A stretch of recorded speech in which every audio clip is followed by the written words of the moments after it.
कष्टाला पर्याय नाही, कष्ट केल्या बिगर भाकर तुकडा कसा मिळन?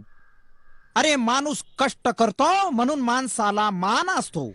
म्हणून गावातनं जेव्हा मी हिंडतो तेव्हा मला सगळेजण राम राम करतील. पण माझी बायको गंगी, तिला माझी अजिबात किंमत नाहीये. अरे मी रस्त्याने जसा निघतो तशी लोक सटासट बाजूला होते. का? कारण कष्ट, आपण कष्ट करतो आणि ते बघत असते, म्हणून आपल्याला एवढा मान आहे. आयुष्यात जर तुम्हाला मोठं व्हायचं असन तर माझं म्हणणं ऐकावं लागन. समजतंय नाही तुला? ए, तुला काय झालं रे दात काढायला? अरे सावळ्या, तुला अकल आहे का?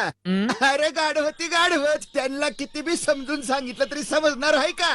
अरे गाढवाचं मालक म्हणजे गाढवच की. हं. गप्प बस आहे.